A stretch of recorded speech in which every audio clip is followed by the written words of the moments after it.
Alright, back with chapter 31. Talks about, it says, what are those who go down to Egypt?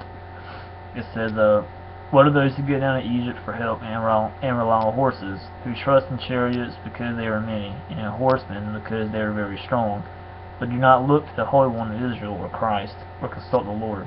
And yet he is wise and brings disaster. He does not call back his words, but will arise against the house of the evildoers, and against the helpers of those who spoke, or of those who work iniquity. And what God says that He's going to do, He does. He doesn't hold back. He says, and against the helpers of those who work iniquity. The Egyptians are man and not God.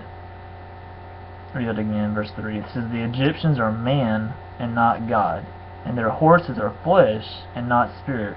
When the Lord stretches out his hand, the helper will stumble, and he who is helped will fall, and they will all perish together. For thus the Lord said to me, as a lion or a young lion growls over his prey, and when a band of shepherds is called out against him, he is not terrified by their shouting, or daunted at their noise.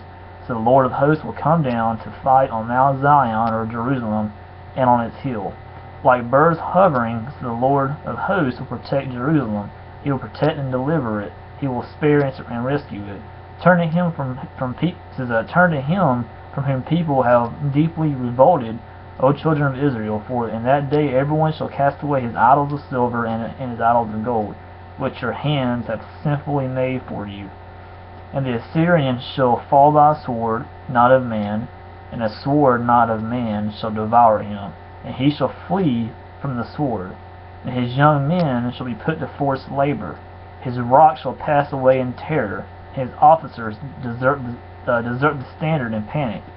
Declares the Lord, whose fire is in Zion or Jerusalem, and whose furnace is and whose furnace is also in Jerusalem as well.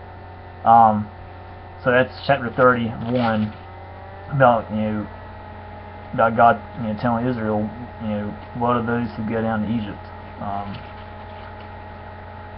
So that's chapter 31, and of course here in verses 8 and 9, and I'll read 8 and 9 real quick again. It says, and the Assyrian shall fall by a sword not of man, and a sword of not of man shall devour him, and he shall flee from the sword, and his young men shall be put to forced labor. His rock shall pass away in terror, and his officers desert the standard in panic, declares the Lord, whose fire is in Zion, and whose furnace is in Jerusalem. Anyway, that's chapter 31.